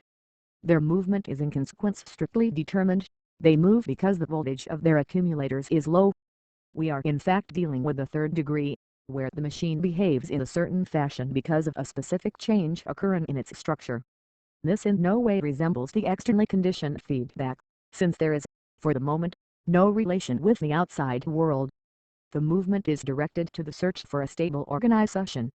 It is determined by a state of internal disequilibrium, of dissatisfaction. Its aim is to explore the environment in order to link up the feedback, to search for the means of attaining internal equilibrium with the aid of the environment. In other words, it is a movement conditioned by the need to reorganize itself. All the behavior of living things may be accounted for along these lines. It is a question of tropisms that can be described in terms of conditioned movements orientated by the external environment. If they are thus orientated, it is by the operation of a feedback. Preferendum, the term that is used in the study of tropisms, is simply the reference point of the various feedbacks, the point at which their various differential messages cancel one another. Much the same plan is found in Missot, the electronic animal created at Versailles in 1952 by Albert de Croisic using Meccano parts. Instead of being sensitive to light, it is affected by the electric charge of the objects that it approaches. It may be or these objects, even if one of them is the hand of its maker. Thus it is called Missot, but it would present no great difficulties to transform it into a philo. 237. Thinkingdym chine. The HESPLOYER of TORESYQUEEDO. Unlike the animal machines, the classical form of automaton only performed inevitable actions. One can best appreciate its limitations by a study of the most highly developed example of pre-cybernetic automata, the famous chess player of the Spaniard, Leonardo Torres y Quevedo. Under a table is a mass of machinery, usually concealed, revealing the fearsome complexity of tethered wheels, endless screws and clamps. On the table is a metal chess board with only 3 pieces. There are 2 white pieces for the automaton, the king and a rook, and a black king for its human adversary. The man moves his king wherever he wishes and the automaton replies to his moves by moving its own pieces. The effect is somewhat fantastic. Here is the key to the apparent mystery. Each square is formed of 3 metal plates electrically insulated from each other by rubber strips. The king of the human player has it. Each square of the chess board is divided into 3 parts by 3 metal plates, 1, 2, 3 insulated from each other by rubber strips, and connected to 2 batteries. The presence of the black king, which has a metal base, allows a current to pass from 2 to 1 and from 3 to 1. One of these currents indicates the position of the king horizontally and the other vertically. Metal base by which it makes contact with the metal plates of the square on which it rests, thus sending two different currents into the mechanism. One of these identifies the position of the king horizontally and the other vertically. These two messages inform the automaton as to the position of its opponent's king. The automaton's reply to the human move is effected by electromagnets which move about under the chessboard attracting. 238. The HEU southeast of an ODELS. The white pieces, each of which has a metal ball fastened inside its hollow base. If the man makes an illegitimate move, an electric sign bearing the inscription "First Fault" lights up and the machine refuses to play until its opponent has corrected his move. A second mistake elicits the response "Second Fault" and at a third false move, the machine is annoyed and refuses to play any longer. When the king is in check, the loudspeaker bellows forth "Jog all re king in check," and at the end of the game it triumphantly announces, "Mate." But there is an even more amusing feature. If a certain button is pressed, the machine becomes stupid for a moment. It suffers from an artificially induced neurosis. The knock on the head explained in González Torres y Quevedo, the son of the late inventor, when he showed the automaton at the Congress of Cybernetics in Paris in 1951. The machine, when thus affected, plays badly. It is satisfied to make aimless moves without attacking. This effect lasts for 5 moves. Then it pauses for a moment. It is recovering its senses is the comment of the demonstrator. Then at last it recovers and plays with its accustomed acumen. All this seems very marvelous, but the very complexity of the necessary devices discloses the limitations of these machines and of all the classical automata. They do only what was specifically intended by their maker. Let us consider what really happens. The most elementary types of checkmate. The unguarded king is inevitably lost. In the most favorable position that the black king can occupy, white can bring about checkmate in 16 moves at the most. This has been established as a result of 3 centuries of trials. The machine is, therefore, certain to win, though it may require a great number of moves to do so. The analysts of the game always postulate that the attacker, when he makes a move, chooses the one that leads most rapidly to mate. In many this is what is known as the best move, that is, the move that saves most time. In the world of automata, however, the best move will be the one that can be made by the most simple form of mechanism. We may study this more precisely in the case of checkmate by the rook. Any given position affords 3 distinct methods of bringing about checkmate. These are the methods of D. Ponzini, modified by G. Reno, that of X. Adam and 239. The Thinkingdym, that of a D. Philader modified by Berger. The perfect player of the white pieces uses one or another method successively, according to circumstances, but unless it is extremely complicated, the machine cannot have 3 plans of action together with a super planning device capable of modifying, when opportune, each of the 3 plans. It can, in fact, follow only one plan, and Quevedo has chosen for it the Philader-Berger plan. However simple it may be, this plan is not simple enough for the machine, and only the essential principle of it has been extracted. When the 2 kings find themselves in actual opposition face to face, with one square between them, either on a vertical or a horizontal column, the lateral check obliges the defending king to retreat until he reaches the border where he will be mated. To each move of the man the machine responds by a single move which is always the same. One could say that the man himself sets off the moves that must inevitably beat him. When he moves a piece, it is just as if he pressed a button causing an advance movement of the automaton's pieces. It is only the astute planning of the constructor that produces the illusion of some initiative in the machine, which in reality is absolutely determined. The NSNTILCONCEEPT, the HEUNPREDICT, the BLE. The machine can only be said to acquire a certain degree of personality when it is not entirely dependent on the program arranged by its creator, but is capable of reacting to contingency. When this occurs, man no longer acts through the medium of the machine, but simply watches it act. If, however, the perceptions of the machine are reduced to threshold sensitivities, and if the activities engendered by variations of these perceptions are only simple in nature, the behavior of the machine may be strictly foreseeable. Thus, One can know that if the temperature in the hold of a ship reaches a certain level, the fire alarm will be set in action. Thus, also, the ancestor of the electronic animals, the dog Philly dog, did nothing unexpected. He was demonstrated in 1929 at the International Radio Exhibition in Paris and at the International Exhibition of Magic City. He was the creation of Harry Pyros, now chief of the technical publicity service of the Société Française Philips, and a pioneer of cybernetics. The dog who was sensitive to light. 240. The HEUSEOFMODELS would follow an electric torch and turn or circle round as often as desired. When, however, the light was brought too near and put just in front of his nose, he became annoyed and started to bark. The technical differences between Philly dog and LZ are considerable. In the case of the dog, two photoelectric cells, fixed one in each eye, ensured its light sensitivity, but of course only to light rays straight in front of it. Each of these photoelectric cells drove its own motor which turned the wheel in the opposite paw. The general principle, however, is the same. The model must be sensitive. Perceive must translate its perceptions into electric currents, and these currents must activate the motors. Nevertheless, Philly dog is only an automaton performing predictable actions. His master, instead of guiding him by levers or switches, guides him by beams of light.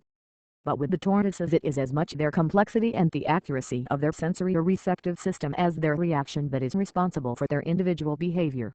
Once again it must be emphasized that no categorical classification of these reactions is practicable. The transformation of a purely mechanical action into one that is to all appearances vital is only a question of degree.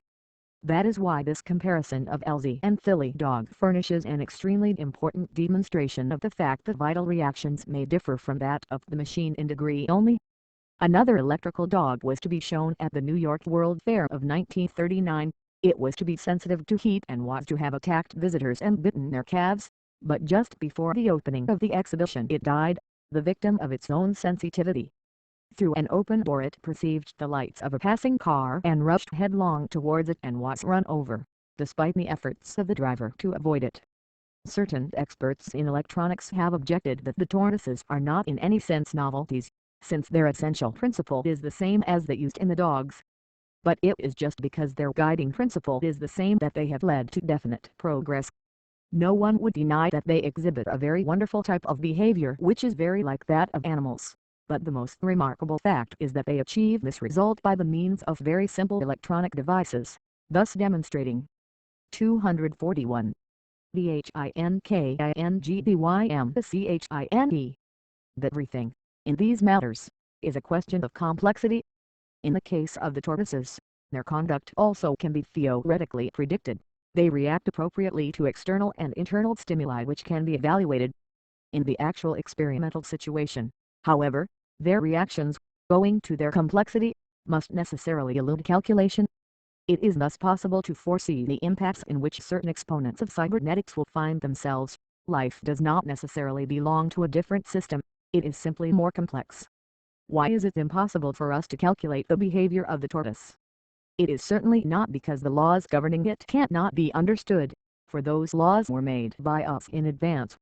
If the solution to this problem cannot be found, it is because the data are insufficiently known. We may not know the EMF of the accumulators, the resistances of the various circuits, the intensity of illumination perceived by the tortoise, the angle at which the light strikes it.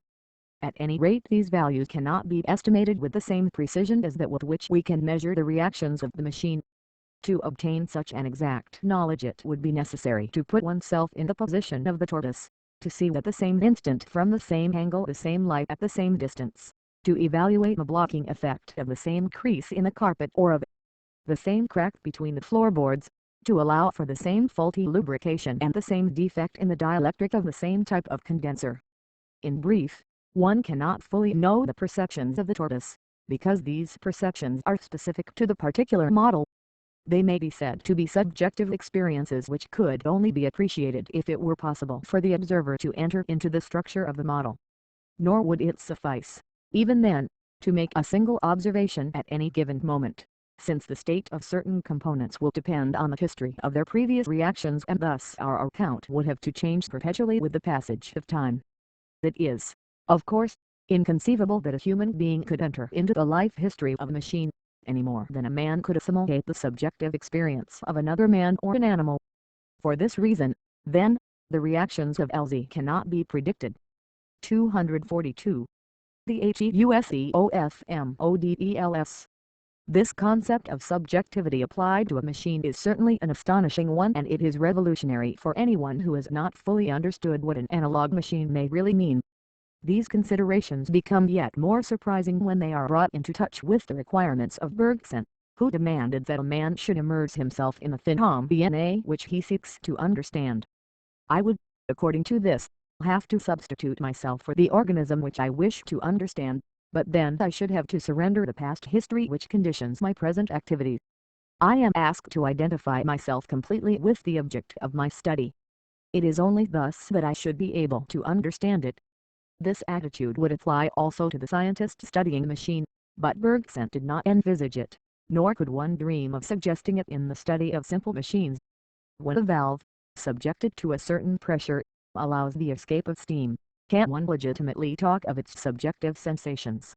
It is the simplicity of the single reaction that prevents one doing so, since we can, without reference to the valve, estimate the steam pressure in the boiler. If, however, the sense data of the machine become numerous, complex and intense, if the reactions to them become acute or otherwise influenced, we could never estimate the actions and reactions with the accuracy that would be possible for the machine. It is at this point that we may say that the machine develops personality. Everywhere we may see examples of reactions that are incalculable on account of their great complexity, such as a wave breaking on a rock or a handful of sand thrown into the air.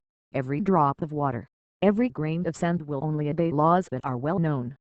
But still their respective trajectories will elude prediction. Up to now, there have been no machines made by man which reacted to contingency, that is, machines of the third degree, of such complex sensitivity. Until the present they had but one approach, as for example sensitivity to heat in the case of the automatic fire alarm.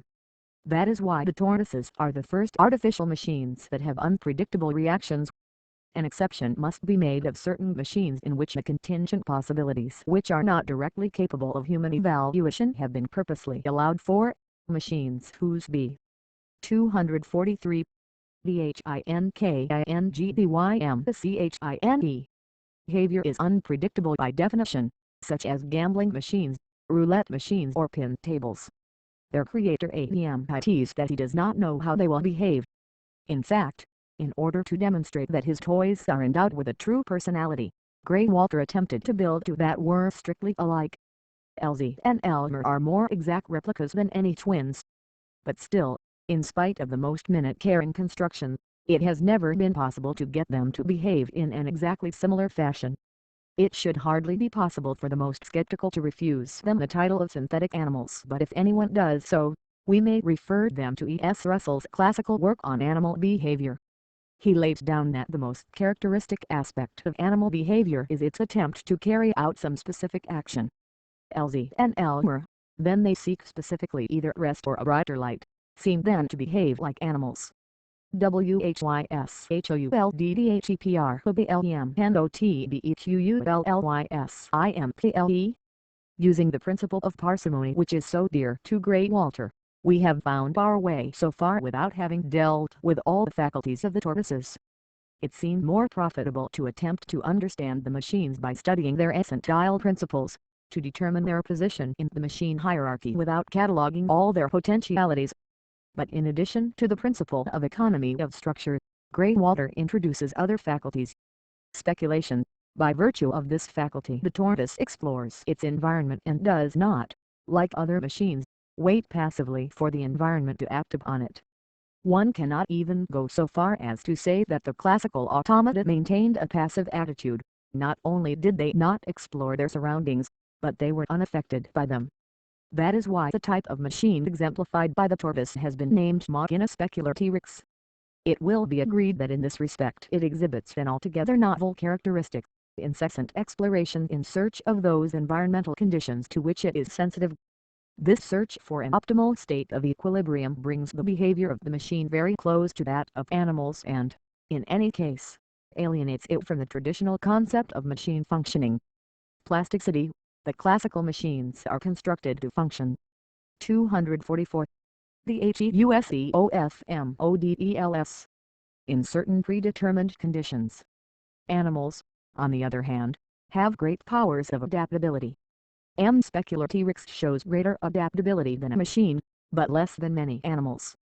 Still, it does try to adapt itself to the surroundings, and if it fails to do so it dies just like an animal would. Discernment. Grey-Walter uses this word to express the power of his creatures to choose between effective and ineffective behavior. This faculty is manifested only at the moment when, having bumped against an obstacle, the tortoise ceases to react to the attraction exercised by the light, which, so long as progress is impeded, would be harmful rather than useful. But it would be easy to write at length on the behavior or the psychology of M. specular T-Rex. All the modifications of its activity are dependent on two relays sensitive to specific variations of voltage and to miniature valves. It is the combination of these components that determines highly complex activities.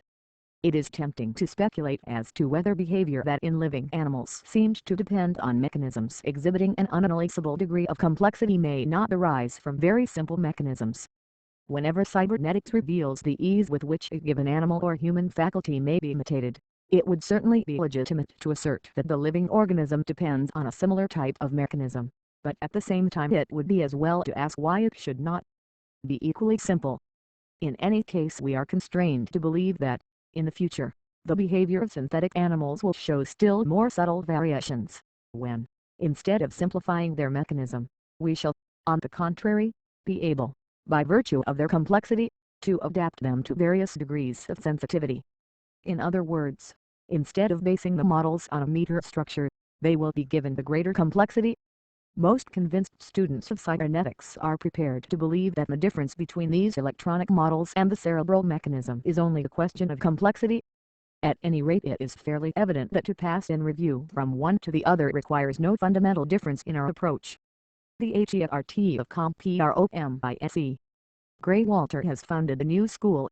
Other synthetic animals are being created and will continue to be created. If 245 THINKINGBYMCHINE. However, they only serve for academic demonstration. There will be no necessity continually to recharge them automatically. Once MS Speculatrix has demonstrated that a machine can imitate the behavior of an animal seeking food, it becomes unnecessary to reproduce mechanically the act of feeding. For the experimenter to recharge the accumulators himself would only be to deprive the experiment of an amusing illustration, but would in no way impair the demonstration value of the machine. It can be premised that if the machines were controlled by feedbacks, their actions would be regulated by mechanisms similar to those which govern animal movement. One can imagine that such machines might be capable of either cooperating or resisting each other when subjected to similar simultaneous stimuli.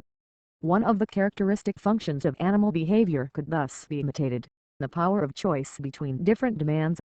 LZ is not sensitive to several allied sensations. More precisely, her internal voltage conditions her sensitivity to light, but does not compete with the strength of the light.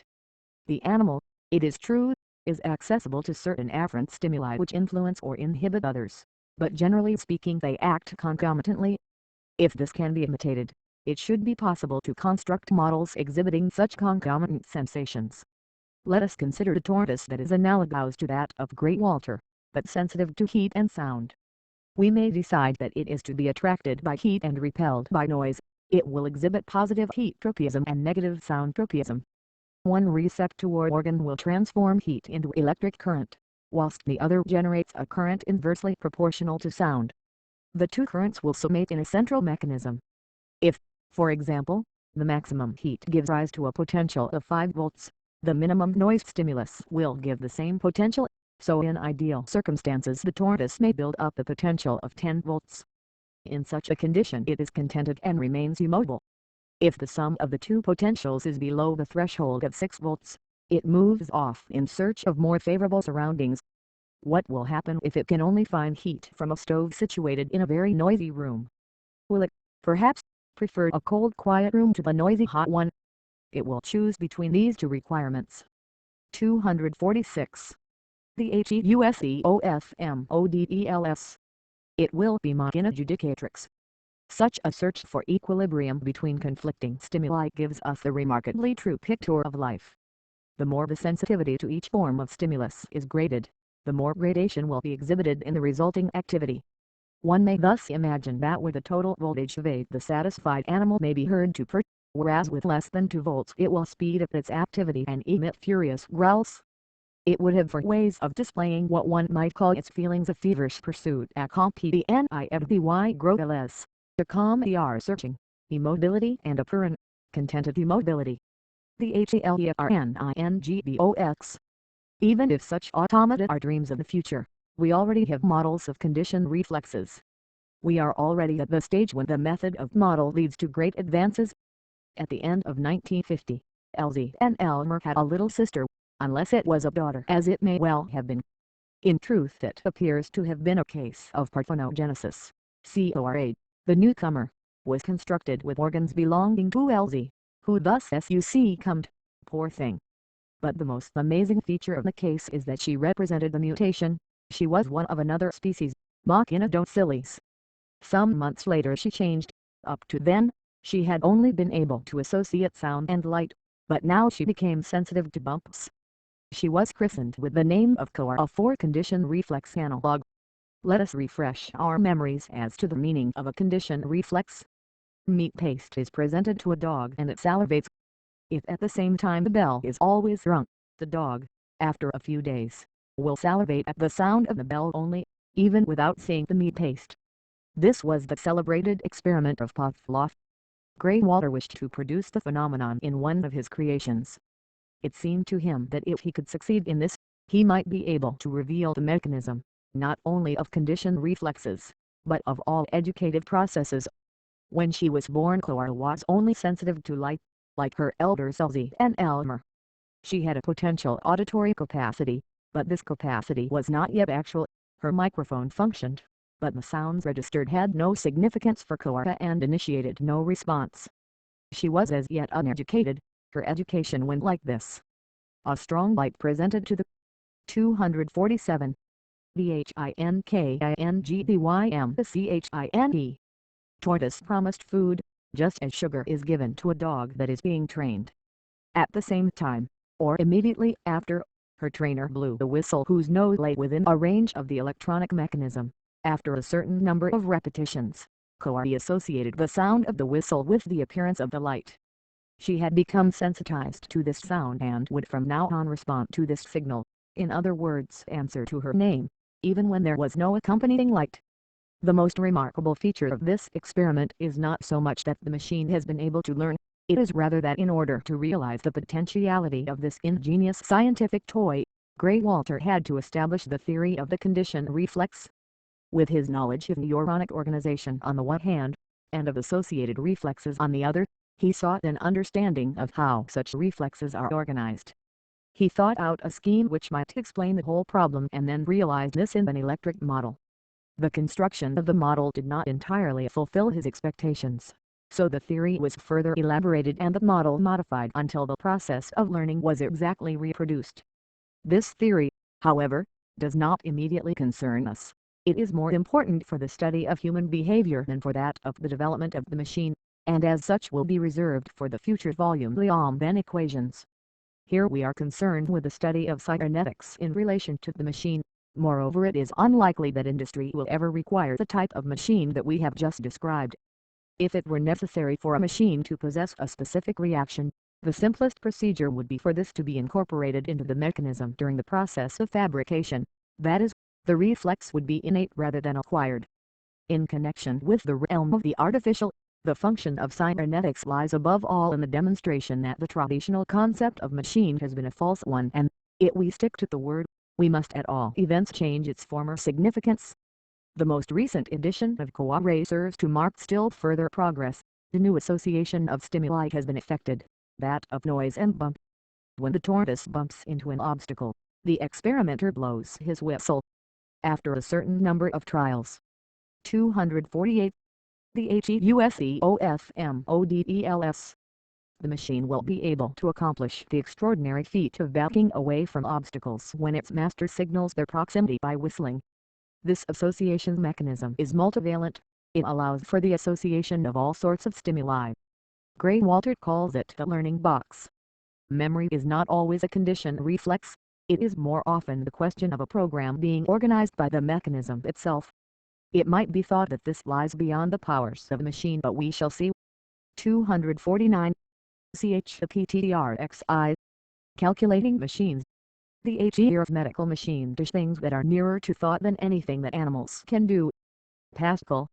CALCULTING. Machines have played a great part in the origins of cybernetics. They are still frequently thought of as the typical mechanisms of cybernetics. If, however, we discuss them here, it is in order to show that they do not reach into the domain of the new science. Their behavior is in fact determined with complete rigidity and is not organized by a network of clinamen. They do not belong to the realm of cybernetics, which is that of super-automata. It is, however, necessary to give a backward glance at the mechanical calculating machines, for the principles of calculating are the same whether the mechanism has gear wheels or electronic valves. The HEPRINCIPLEFCLCULTINGM Heinz. In the classical type of machine, the essential element is a tooth-thick wheel in which each of the 10 teeth corresponds to a number 0 to 9. One wheel represents units, another tenths, another hundreds, and so on. Each step of any of these orders is made by the turning of a wheel advancing the position of a single tooth. When a wheel passes from 9 to 0, it causes the next higher wheel to advance by a tooth. It is obvious that numbers represented by the rotation of toothed wheels can be mechanically added. Pascal's machine was the first to be made on this principle. The chief improvements brought by modern technique are in the replacement of manual rotation by automatically driven motors, so that the calculator has only to press the appropriate keys. The operator is nowadays relieved. 250. CLCULTINGMCHINES. Of reading the results on a scale, he receives them in printed form. Every arithmetical operation can be reduced, by various devices, to one or more additions. Pascal had also planned to substitute addition for subtraction. This is the method termed 9's complement, which is still used. Thus, in the subtraction 561-276, the figures of the second term are completed up to 9 except for the units term, which is completed to 10. We thus obtain 724.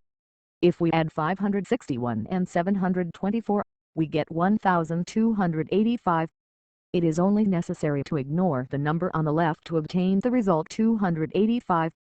Put broadly, this operation can be explained thus: the subtraction a b is replaced by the sum a plus io b, io being the power of 10 immediately greater than the first term of the subtraction. But it might be objected that to obtain the 9's complement it would be necessary to perform a calculation, a true subtraction in fact, and that the machine should be able automatically to get rid of the superfluous number. The machine is able to do all this. In the first instance, it can give the complementary numbers to 9 automatically. Thus, pressure on the subtraction key reads off from each appropriate gear wheel not the number marked on the key but its complement. As to the suppression of the superfluous one, this is realized by the following ingenious method. The number to be subtracted is supposed to have on its left side as many rows as the machine has numbers. Thus in the machine registering 10 numbers, the number 276, which is the second term of our example, is assumed to be 0000000276, although the operator has only registered 276. The figures are completed to 9 including the O's and without regarding the number of units which must be completed to 10. All this is done automatically by the key with the minus sign. Thus, on pressing the keys composing 276, we obtain 9,999,999,723. If this be added to the first term of the difference,